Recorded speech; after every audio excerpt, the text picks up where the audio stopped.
اچھا یہ نا ایک انتہائی جنگجو، فنون جنگ میں ماہر لوگ تھے اور تمام ملک ان سے خوف زدہ تھے، اور اسرائیل اور یہودا سے بھی یہ جنگیں کرتے رہے ہیں۔ یہ قومیں ایسے تھی، اور الامی وہ قوم تھی جنہوں نے اسرائیل جب یعنی وہ بابل میں اسیر ہو کے چلا گیا تھا، نبوکدنصر لے کے چلا گیا تھا، اور بعد میں جب ان کی رہائی ہوئی تھی تو یہ جب واپس آیا تھا نا تو انہوں نے ہیکل کی تعمیر میں رکاوٹ ڈالی تھی۔ ان دنوں میں الام موجودہ ایران کے جنوبی حصہ ہے جو اس میں واقع تھا، اور اب موجودہ قازقستان کا صوبہ بھی ہے، تھا نہیں ہے، موجودہ قازقستان کا ابھی صوبہ بھی ہے۔ اچھا اسی طرح سام کا دوسرا بیٹا اشور، اشوری قوم کا باپ، یہ بھی ایک جنگجو لڑاکا قوم، بہت لڑاکا قوم تھی، لیکن وہ شامی اور نمرود کی جو نسل تھی اس میں گل مل گئے تھے، اور بنی اسرائیل کے سخت مخالف رہے ہیں۔ آپ یرمایہ اور حزقیل میں، یسایہ میں بھی اس کے بارے میں پڑھ سکتے ہیں، اور یہوہ نے ان کو اپنے قہر سے تباہ کیا۔ آپ یشایہ 10 باب اگر 5 آیت میں پڑھیں تو لکھا ہے اشور یعنی میرے قہر کے عصا پر افسوس، جو لٹ اس کے ہاتھ میں ہے سو میرے قہر کا ہتھیار ہے۔ یعنی ان کو لعنتیں ملی ہیں یہوہ کی طرف سے، کیونکہ یہ بنی اسرائیل اور یہودا کے مخالف رہے ہیں۔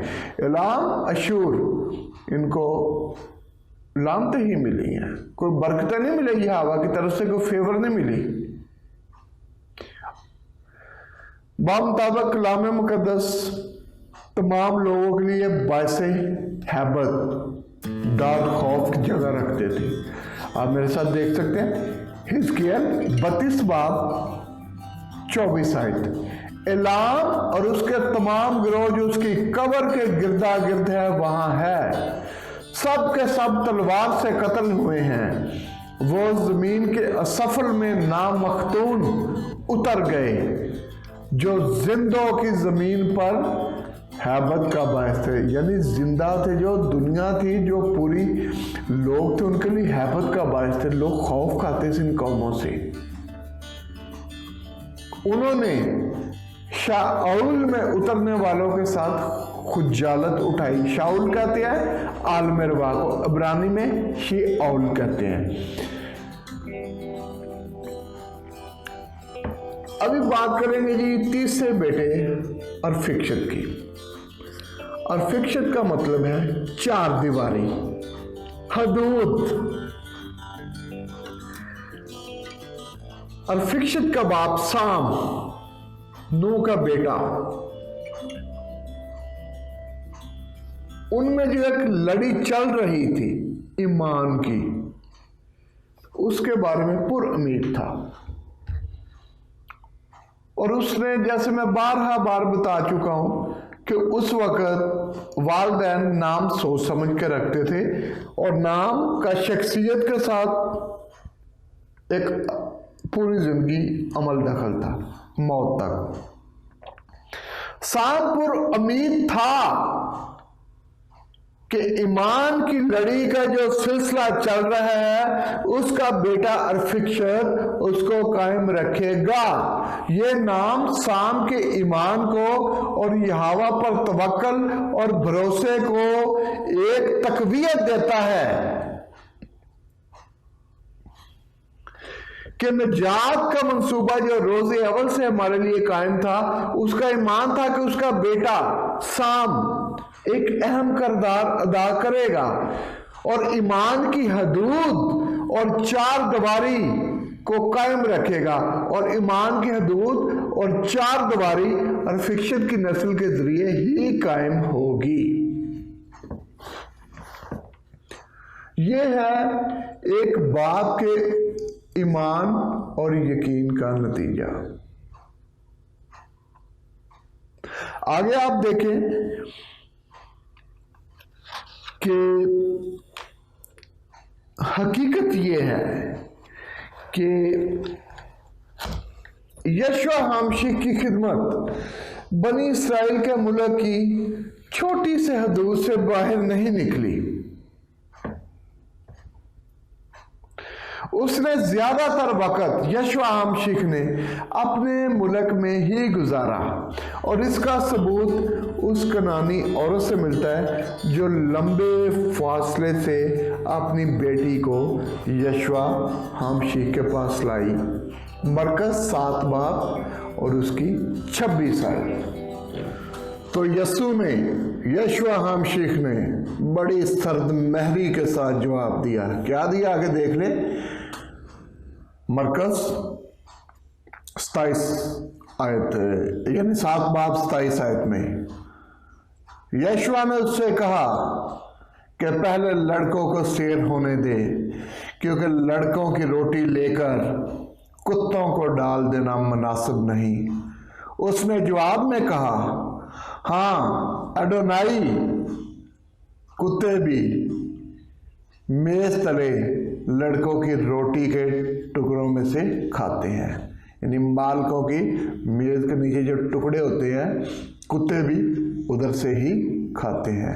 اور اسی بات پہ یشوع حامشیخ نے کہا تھا، آئے عورت تیرا ایمان بڑا ہے، یا تیرے ایمان کے مطابق ہو.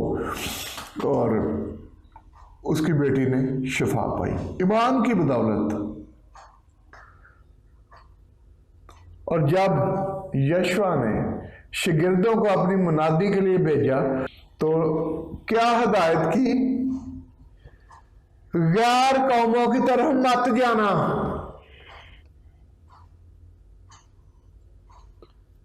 اور سامریوں کے کسی شہر میں داخل نہ ہونا. شومیرین الام کی نسل سے یہ آگے یہ سب چلتے ہیں، بلکہ یسرائیل کے کھوئے ہوئے گھرانوں کی بھیڑوں کے پاس جانا. لیکن وہ الگ بات ہے کہ آسمان پر جانے سے پہلے یشوع حامشیخ نے کہا کہ جاؤ اور سب قوموں کو شاگرد بناؤ. ٹھیک ہے جی. تو یعنی یہ ہے چھوٹا سا ایک انٹروڈکشن ہے ارفکشد کے نسب نامے کا، جس میں سے یشوع حامشیخ آئے. تو یہ بیسیکلی ہمارا تعلیمی سلسلے کا مطلب ہے کہ ہر عام بندہ ان چھوٹی چھوٹی چیزوں سے واقف ہو کہ ہماری نجات کا جو نسب نامہ ہے وہ کیسے اور کہاں تک ہوا ہے. اگر ہم ایک ہی نسب نامے کو پکڑ کے بیٹھ کے ہماری پوری زندگی ختم ہو جائے گی، ہم اس کی گہرائی میں نہیں پہنچیں گے. اس لیے چھوٹے چھوٹے حصوں میں بتا رہے ہیں تاکہ ہمارے سننے والے بہن بھائیوں کو اور یا جو اور بھی سنتے ہیں ان کو ایمان کی مضبوطی حاصل ہو.